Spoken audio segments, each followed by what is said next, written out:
Welcome back, everybody, to another episode of Developing the Leader Within podcast. I'm Enrique, your host, and today I am blessed to have Kelly Merbler. I met her over 2 years ago at LinkedIn Orlando. Was amazed at her journey and what road she took to get where she's at. So, Kelly, thank you so much for being with us this morning. I am so happy that you are sharing this time with us as we discuss leadership and strengths. And so, I just want to give you a moment to tell us a little bit about you.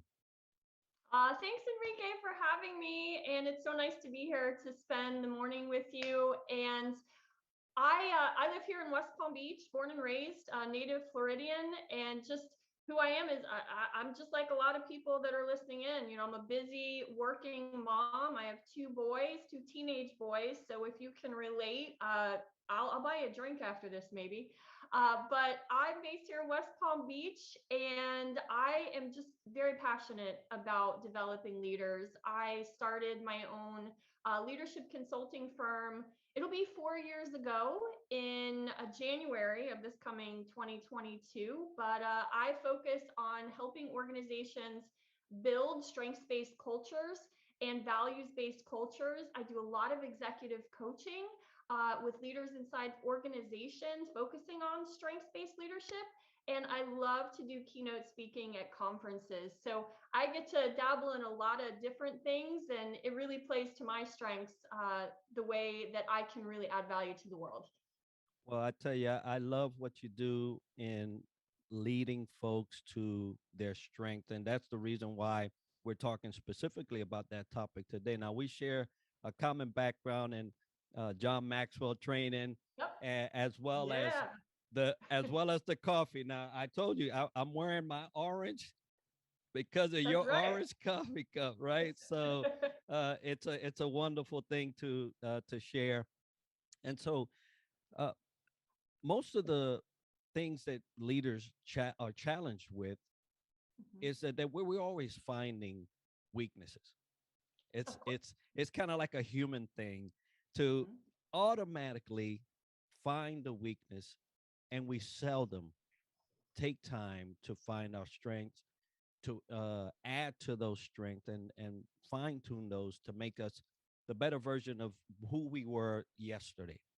So tell Mhm. us a little bit about, because your journey is, you kind of talked about it, but you was in corporate America for 21 years, and boom, this epiphany, right? So tell us a Mhm. little bit about that.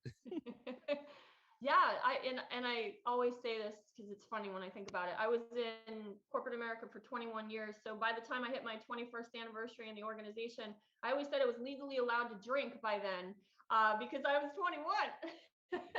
But yeah, I had a great corporate career. I loved what I did. I worked with great people, and I had a blast for many of those years. But I will say there was, and I think a lot of people go through this. And I can tell you, I talk to a lot of people right now that are experiencing this in their career. I just got to that moment where I felt I could do more and I wanted to grow. And I didn't realize why I was having that feeling. I couldn't put my finger on what the answer was yet until after I understood what my strengths were. But there was this yearning for me to want to do more and engage more with leaders and inspire leaders more and speak publicly more about it.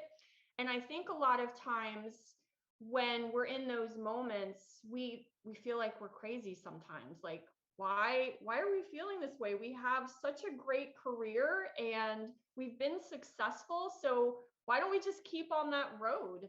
But for me, it was just too much of a pull. It was truly a pull. It wasn't a push. Nobody was pushing me, and I felt this pull forward to do something about it. And as I grew older, my values shifted. What was most important to me in the beginning of my career, in the middle of my career, had changed through life experiences. And I just wanted to never have any regrets in my life. God willing, if I live to 90, to look back and say, I could have done more, and I could have really lived a full life if I had only tried. And I just never wanted to have that regret. So I said, I'm out. And I just took the leap of faith to follow my calling where my strengths led me. Yeah, I love that, and I'm one that also subscribes to. I don't want my tombstone to say, "Here lies Enrique's hopes and dreams." Right? I don't want that to happen. So kudos to you, and you're right. Your purpose will pull you. Right? It's not something that you're dragged to. If it is, that's not your purpose. But your purpose will pull you.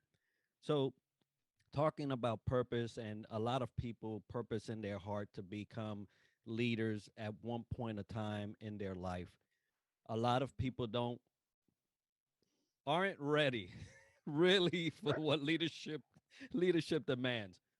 But what do you think is the reason that we focus so much on weakness versus strength? I think we're just naturally programmed to do that. Like I look at how I was taught in my career. Our annual reviews, take that for an example. When we do the annual review or we're on the other side of the annual review, what does it focus on? It focuses on what you need to improve in for the next year.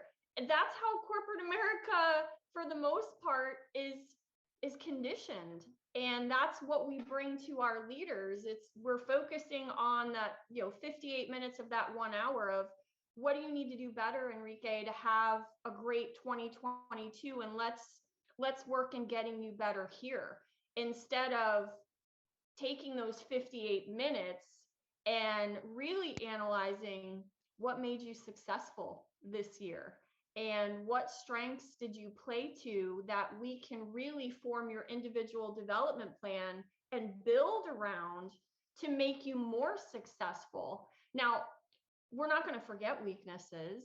That's not what this is about. Weaknesses are a part of who we are, and they make us a whole person.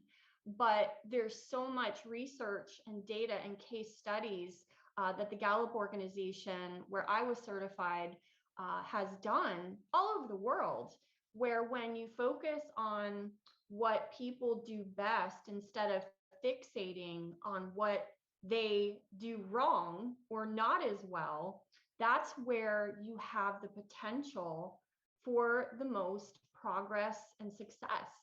But I don't think a lot of organizations see it that way. And it's just maybe they've never been exposed to it, because I never knew about it until I exposed myself to it. And then the whole study of strengths for me, which has been 5 years, it really helped me realize that I'm created very uniquely. And when I understand who I am and the power I have within and the value I bring to the world, that's where my purpose lies. And that's where my potential to take myself the farthest lies. uh, a, that's a powerful realization. I'm telling Yeah.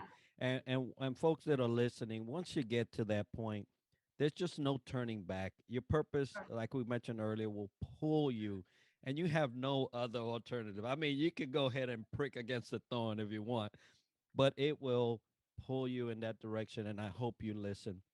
So, Kelly, I love the fact that you bring up the point that, hey, we're structured to hone in on weaknesses. And so maybe corporate America, if you're listening, hey, maybe we need to change that a little and get Kelly at your organization and find out what really matters. But so in relations to leadership, you're right. We kind of have a structure to focus on weaknesses, but the themselves are often on the giving side of that. Mhm. They're usually, I've seen leaders get passed over those little reviews just because they're in the leadership position. It happens, and so they never get the full benefit. So Sure. the leader has to find some way to get that for themselves. Now, one way would be to, hey, call Kelly and get her on a one-on-one, and you can do that. But not everybody has access to Kelly. What could a leader do in absence of being able to get you in their presence? What can they do to start thinking about their strengths versus their weaknesses? Oh my goodness. And I look back at how I started. It's not, I think Tony Robbins is the one who said this, but it's not how many resources we have, it's how resourceful we are. And when I was in that moment of really realizing, and it has to start with the realization as a leader that we can be better. It's what John Maxwell has taught us. It's we all have a lid on our leadership, and we're only going to take ourselves as far as that lid is on us. And everybody under that lid is only going to be able to go as far as where we can take them. So I started realizing that I needed to be better for my team. And I was willing to work on myself to be better for my team. And I was willing to go inward so I could give outwardly first. So I went inward and I just started finding resources. And we didn't have resources where I was. So I had to get creative. Like, where can I learn? Where can I get mentored? Where can I read?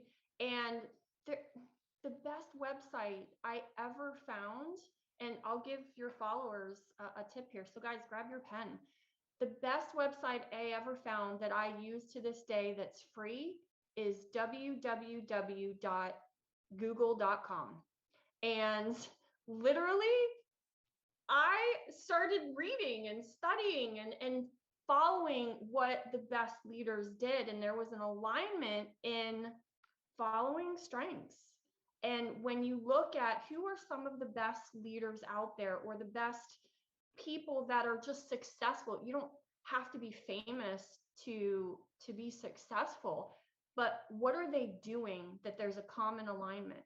And they have aligned in their strengths. Michael Phelps, he doesn't play baseball. He knows what he's good at. Oprah, she knows what she's good at. And they have identified what they're truly good at, and that's where they focus their practice, their coaching, their their study, and that's where they practice their craft, and they didn't get there overnight. So I just started following those that were aligned with strengths and learning more about how did they realize what their true strengths were. And there's success leaves clues. There's a recipe behind what people do. And we can spend a whole lot of time focusing on developing our weaknesses. And there's nothing wrong with that at all.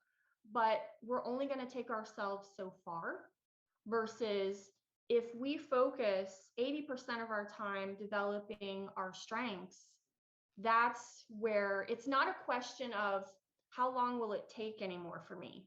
It's how far can I take it now?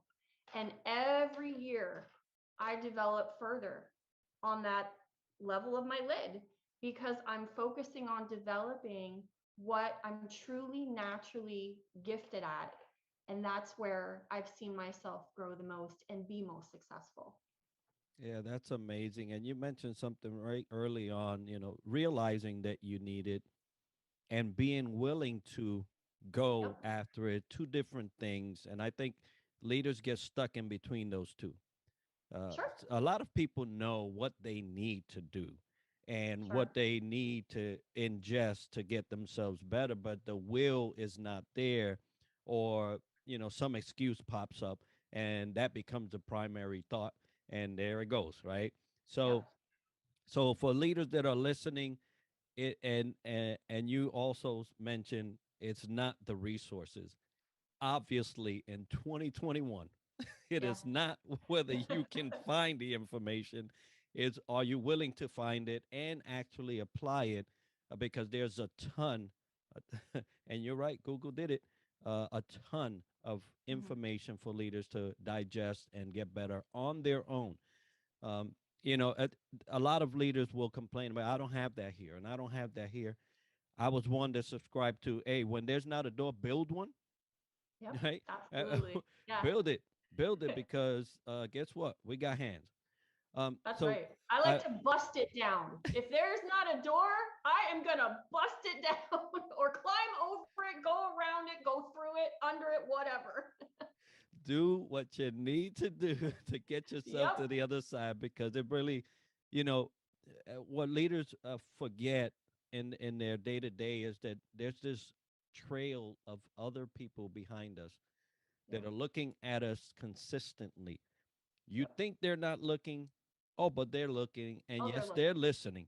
And Yep. so it would behoove all leaders to go ahead and use that will and start doing things to find your strength. Now, I watch you in these videos with the people, and it's just so exciting. And I feel like I'm in there, right, dancing and all of that. It's so exciting. I love it because the energy is obviously there. So all these people come to these places, these conferences that you hold, the speaking, and all of that. What would be some things that you see that are common in the group that say, okay, these are things that are limiting folks from getting to where they need to, that you've identified as like, okay, these are top. Sure. So the number one would be fear. Obviously, I had a conversation yesterday with two two women that they know they can do more and they want to do more, but they're afraid what the other side of more looks like. So fear would be the one that I hear the most, the unknown. A lot of times, the gaps that we'll see in why people uh, see what they need to do, but they don't pull the trigger on what they have to do to get there. Is resources comes up a lot. I don't have the money. I don't have the time. That's another one. But hey, listen, I had two small kids. I was driving 2 hours a day to work. I was very busy, just doing my job in corporate America, and it was a hustle, absolutely. But that 2 hour drive I used to develop myself by listening to leaders that were successful that I can learn from. And on my drive into work, I would set my mind up for success that day, learning from John Maxwell or other leaders out there that we follow, learning about strengths, whatever that may be for you, TED Talks, all kinds of podcasts. So, time is another one that I hear. Also, another one that a lot of people they start, but they don't realize how hard it is. That once you start, you're not the overnight success of developing into a leader. And remember, greatness takes time. All the greats out there, they started somewhere. But the key is they started and they were consistent in developing their leadership. They didn't stop when it got hard. They didn't say, I'm out. I don't want to do this anymore. They kept leading through it. And that's the key is it going to be hard? I'm not going to lie to you. Absolutely. It's brutal when we work on ourselves. We are vulnerable. We are, we have humility within us, and we have to eat a lot of humble pie because we will learn a lot about ourselves if we just ask the people that we lead what they see to help us grow. But a lot of people are afraid to ask those tough questions because they are afraid of what they may hear. So a lot of people, those are just different reasons why people don't move forward, and they just revert back to, I'll just stay where I'm at, and it's just the comfortable place for me. But it's one of my strengths, and this will speak to some of you out there, is called maximizer. It's my number two strength in my top five, and it's just innately in me that I strive for excellence. And how I use that strength is I want to be excellent. And anything I do, I go all in. And I know it's going to be hard, but that maximizer in me is just so natural where that's the pull that I have, where it just comes very naturally to me. I just keep digging in because I know the more I dig, the more excellent I will be if I continue on that path. So it does come naturally for me to really push for that excellence. Yeah, I love that. First of all, folks, if you're listening, no more excuses. No more excuses. Let's just find out what we need to do to get where we need to in order to be the best version of ourselves. I love, Kelly, that you're so secure in your what your strengths are, and that's such an empowering position to be, Oh, it is.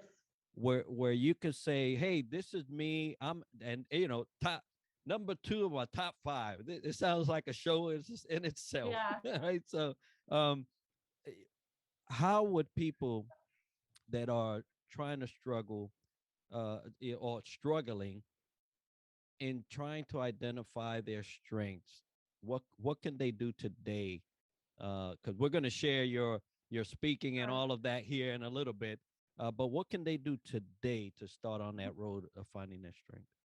The easiest thing they could do is go to Amazon and grab Discover Your Clifton Strengths. There's a free access code in here to take the assessment. But this is where I started, and I just started reading about my strengths. So that's something anyone in the world could do. Uh, and the second thing I would say is if you want to develop your strengths, then find a coach that can help you understand. That's what I did when I started learning about my strengths. I was like, all right, this is interesting. I think this has pegged me.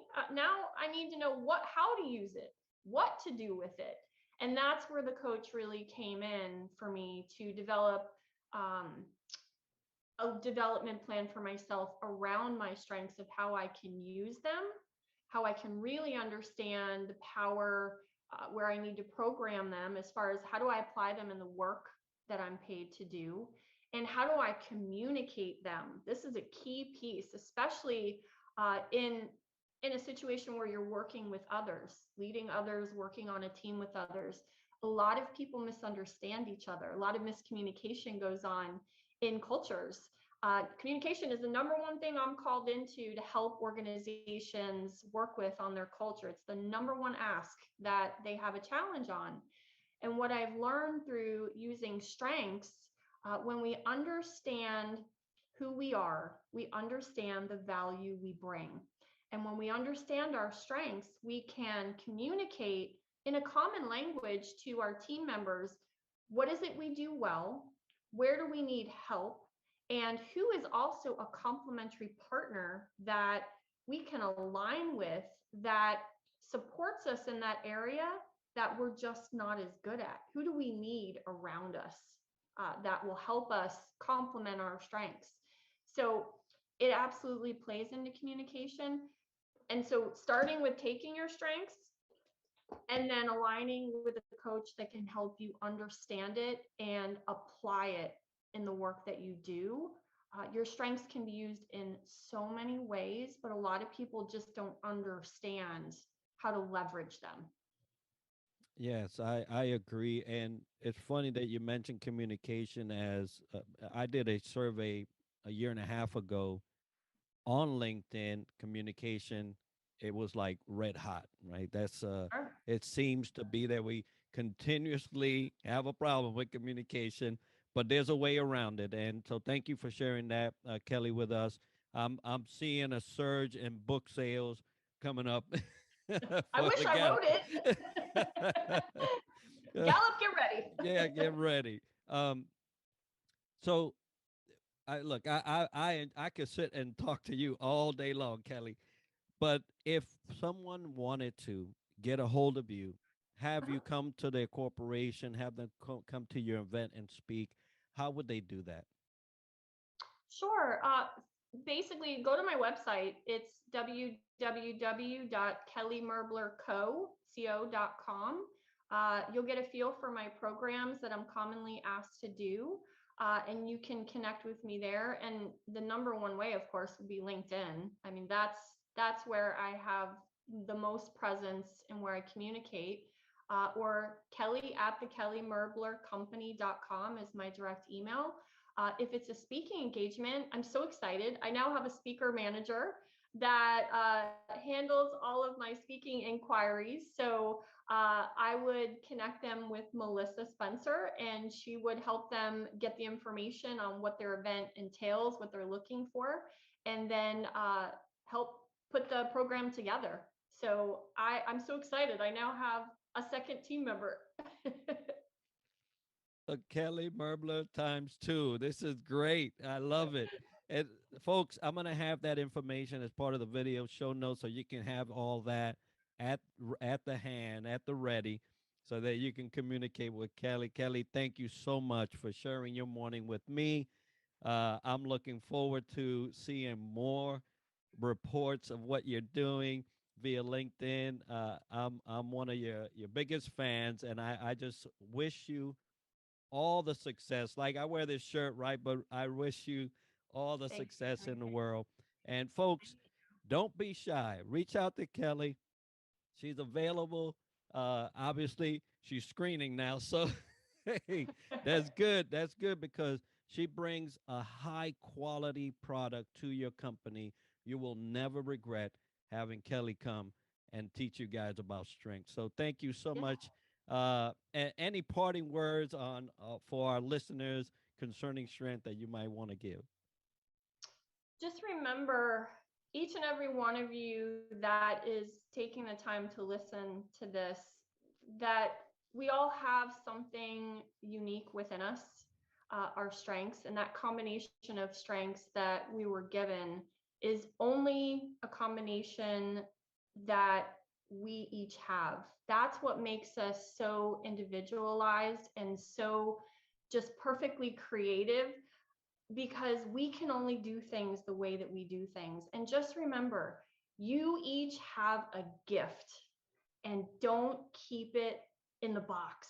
Unwrap it, let it out, because the world needs more of what you bring to it. I invite all of you every Friday. I host. I'm a coffee addict, so I'm not gonna lie. I have OCD, obsessive coffee disorder. Uh, Coffee with Kelly is every Friday morning from 8 to 9 Eastern Standard Time on Zoom. You can also find that on my website, and anyone is always welcome. We do talk about strengths often, and we love to share just inspirational leadership lessons to help leaders grow. So that is my give back to the community, if anyone does want to connect with me. Outstanding. And you see, folks, if you're watching the video version of this, I matched that coffee cup pretty well. So That's I'm so right. happy. I'm so happy for what you're doing and everything you provide to our community. Hey, folks, it's the end of our show, and you know how we like to close it out. Success to you.